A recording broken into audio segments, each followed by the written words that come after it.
que le pidieran a cambio de su apoyo. Los soldados hicieron una oferta a Odoacro que éste no podía rehusar. Le dijeron que le nombrarían rey a cambio de tierras. Y evidentemente a Odoacro le pareció un buen trato. Así se convirtió en jefe del ejército romano, que estaba formado por un grupo muy heterogéneo de gentes germánicas. Se propusieron invadir los últimos territorios romanos del imperio. Odoacro estaba a punto de vengarse de Orestes, el hombre que le había arrebatado el poder en Roma.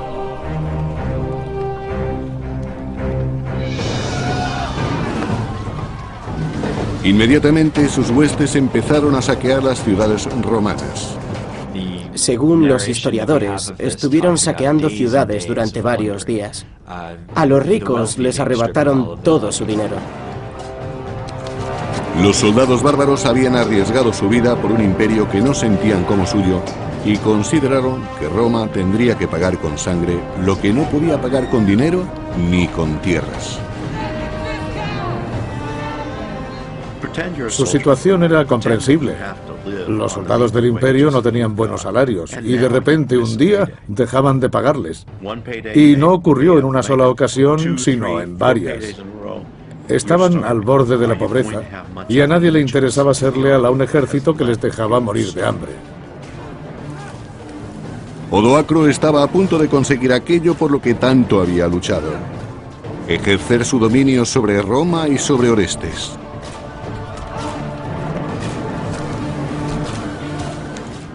Lo que ocurrió en el año 476 no fue exactamente una guerra. No hubo invasiones ni grandes batallas. Solamente había soldados que trataban de sobrevivir. Y para conseguirlo, tenían que hacer todo lo necesario. Estaban entrenados para luchar y lucharían contra todo aquel que se interpusiera en sus planes. Por eso los levantamientos y los saqueos eran continuos. Orestes decidió dejar a su hijo, el joven emperador Rómulo, en Rávena, al cuidado de su tío Paulo. Después, el general bárbaro escapó a Ticino, en el norte de Italia. Orestes se vio obligado a refugiarse en Ticino, la moderna Pavía, para escapar de Odoacro y de su ejército. Sabemos por algunos escritos que el obispo de Pavía dio refugio a Orestes. Pero no logró librarse de la ira de los bárbaros. Orestes se vio forzado a huir cuando Odoacro y sus hombres registraron la iglesia tratando de apresarlo.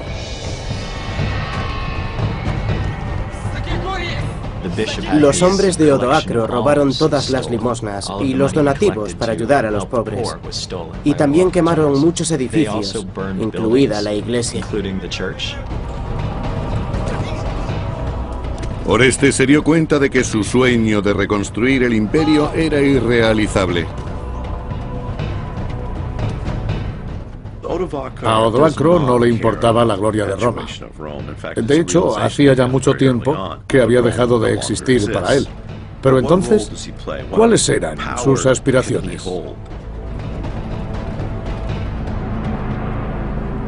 Orestes y su guardia escaparon de Ticino. Trataban de ganar tiempo para preparar el enfrentamiento contra Odoacro. Hacía mucho tiempo habían sido compañeros en la corte. Ahora ambos luchaban por el poder. Ambos estaban muy orgullosos del puesto que ocupaban y ninguno quería reconocer la autoridad del otro. Por tanto, el enfrentamiento era inevitable. Orestes y su ejército llegaron finalmente a Plasencia, la moderna Piacenza, antes de enfrentarse a Odoacro en el campo de batalla.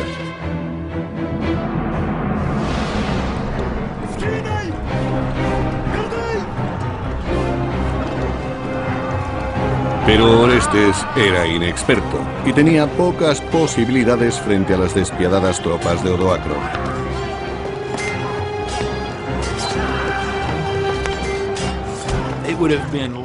La batalla fue muy violenta. En realidad, no es el entrenamiento militar lo que da la victoria a un ejército. El ánimo y la confianza con que acuden a luchar los soldados tiene mucha influencia en el resultado. Hubo muchos cadáveres, heridos y hombres paralizados por el miedo. Orestes estaba siendo derrotado.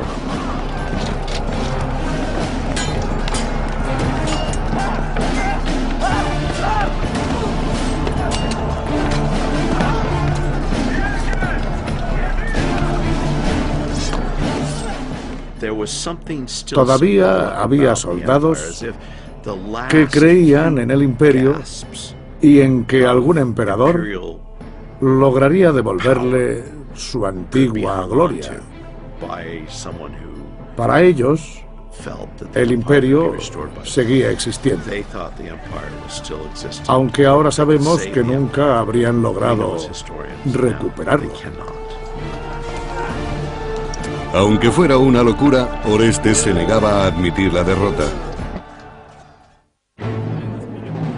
Cuando el general romano Orestes negó a los soldados las tierras que les había prometido, estos se rebelaron contra él, dirigidos por su peor enemigo, el general bárbaro Odoacro.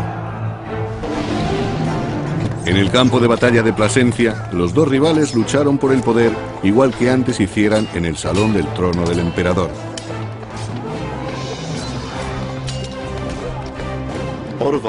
Odoacro y Orestes eran los dos personajes más importantes del Imperio Occidental. El futuro de Roma dependía de ellos y deberían haber colaborado juntos. Nunca se plantearon llegar a un acuerdo. Eran demasiado ambiciosos y recurrieron a la guerra. Se enfrentaron en una lucha a muerte, y cuando por fin terminó la batalla, Orestes, el romano, sucumbió ante el poderoso bárbaro.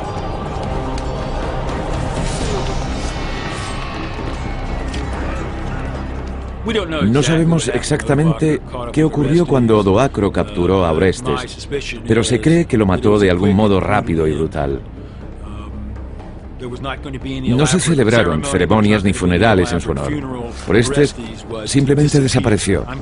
Estoy seguro de que su ejecución fue inmediata, silenciosa y cruel. Enseguida, Odoacro y sus tropas marcharon contra Rávena. Su último objetivo era eliminar al joven hijo de Orestes, el último emperador romano occidental.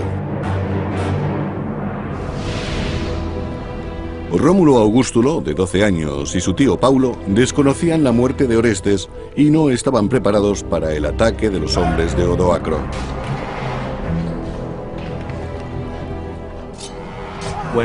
Cuando Odoacro llegó a Rávena, Rómulo no pudo hacerle frente. Era demasiado joven y no tenía experiencia, pero Paulo trató de proteger a su sobrino.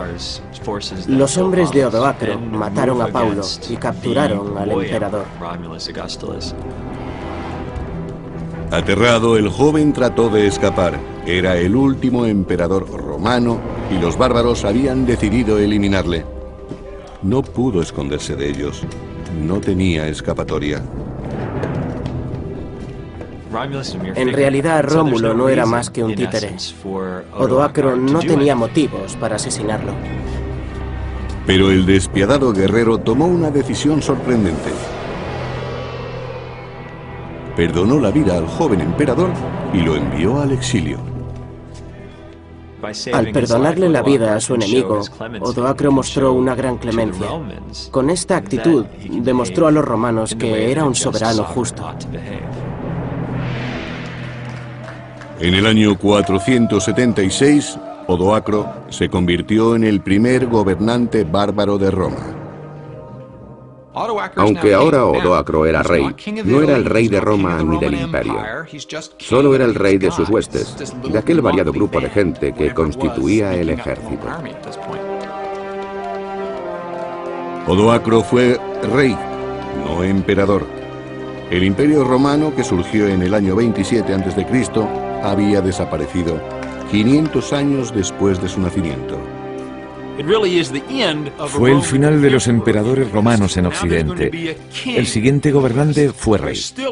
En Oriente sí había un emperador romano, pero no podía controlar Occidente.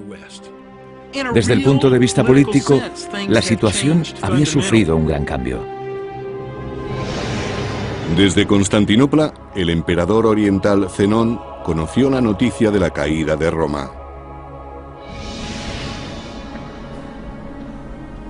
Durante mucho tiempo, aquel había sido el mayor temor del Imperio Oriental. Un mensajero transmitió las palabras del joven emperador Rómulo. Odoacro exigió a Rómulo Augustulo una última cosa. Debía enviar un mensajero a Constantinopla, en nombre del Senado y del emperador, para que comunicase en el Imperio Oriental que no se necesitaba ningún emperador en Occidente. Con un rey bárbaro gobernando en Roma, los símbolos imperiales ya no tenían sentido. Sabemos que Odoacro fue proclamado rey y que no vistió púrpura ni llevó la corona de oro del emperador romano.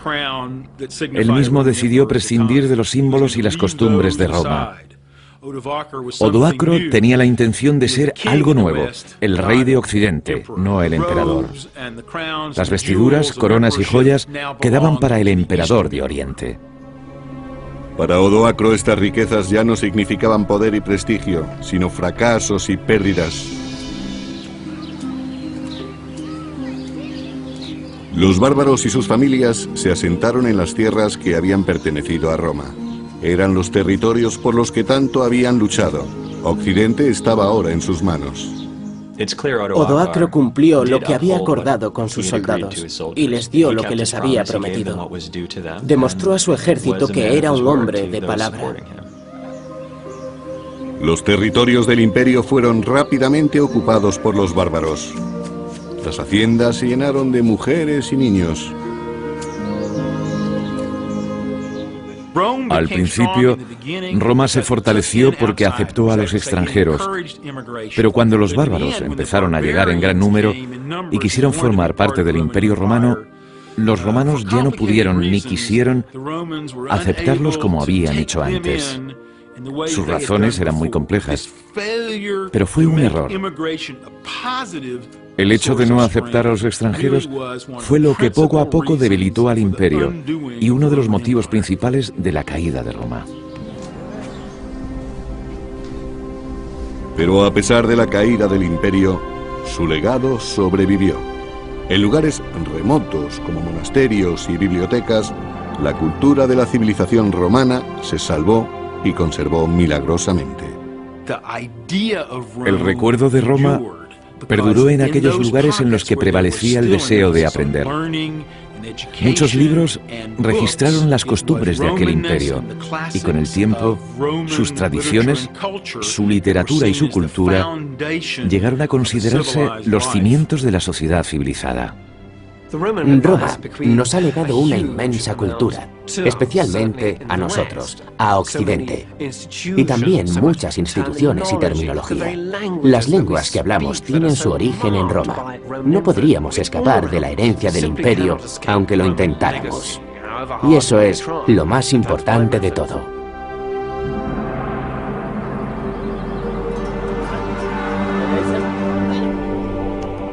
De la democracia al imperio y hasta su caída, Roma sirvió de inspiración al mundo occidental que hoy conocemos. Una civilización que sobrevivió a varios siglos de guerra, a la persecución, la corrupción y la peste, y que terminó muriendo calladamente, debilitada por los ataques bárbaros. Existe una idea muy romántica acerca de la caída de Roma y del Imperio Romano. Y su historia ha repercutido en la formación del mundo moderno. Pero todo eso ocurrió hace 1500 años. ¿Por qué tendríamos que ocuparnos de ello ahora? En mi opinión, la respuesta es muy sencilla. Debemos conocer los datos porque en Roma se cimentaron los aspectos más significativos de la historia de la humanidad y también los más terribles. Y si los analizamos, acabaremos comprendiéndolos. Quizás así podamos aprender de sus aciertos y evitar sus fracasos.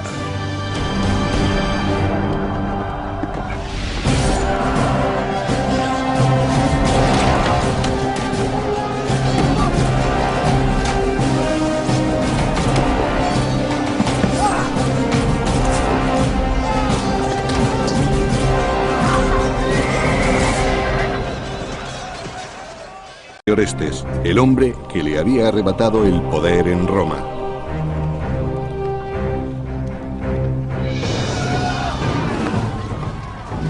Inmediatamente sus huestes empezaron a saquear las ciudades romanas. Según los historiadores, estuvieron saqueando ciudades durante varios días. A los ricos les arrebataron todo su dinero.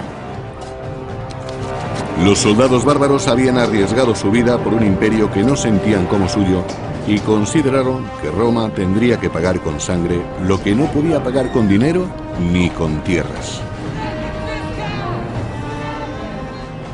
Su situación era comprensible. Los soldados del imperio no tenían buenos salarios y de repente un día dejaban de pagarles. Y no ocurrió en una sola ocasión, sino en varias. Estaban al borde de la pobreza y a nadie le interesaba ser leal a un ejército que les dejaba morir de hambre. Odoacro estaba a punto de conseguir aquello por lo que tanto había luchado: ejercer su dominio sobre Roma y sobre Orestes, de su tío Paulo. Después el general bárbaro escapó a Ticino, en el norte de Italia. Orestes se vio obligado a refugiarse en Ticino, la moderna Pavía, para escapar de Odoacro y de su ejército. Sabemos por algunos escritos que el obispo de Pavía dio refugio a Orestes. Pero no logró librarse de la ira de los bárbaros. Orestes se vio forzado a huir cuando Odoacro y sus hombres registraron la iglesia tratando de apresarlo. Lo que ocurrió en el año 476 no fue exactamente una guerra. No hubo invasiones ni grandes batallas. Solamente había soldados que trataban de sobrevivir. Y para conseguirlo, tenían que hacer todo lo necesario. Estaban entrenados para luchar y lucharían contra todo aquel que se interpusiera en sus planes. Por eso los levantamientos y los saqueos eran continuos. Orestes decidió dejar a su hijo, el joven emperador Rómulo, en Rávena, al cuidado Que le pidieran a cambio de su apoyo. Los soldados hicieron una oferta a Odoacro que éste no podía rehusar. Le dijeron que le nombrarían rey a cambio de tierras. Y evidentemente a Odoacro le pareció un buen trato. Así se convirtió en jefe del ejército romano, que estaba formado por un grupo muy heterogéneo de gentes germánicas. Se propusieron invadir los últimos territorios romanos del imperio. Odoacro estaba a punto de vengarse de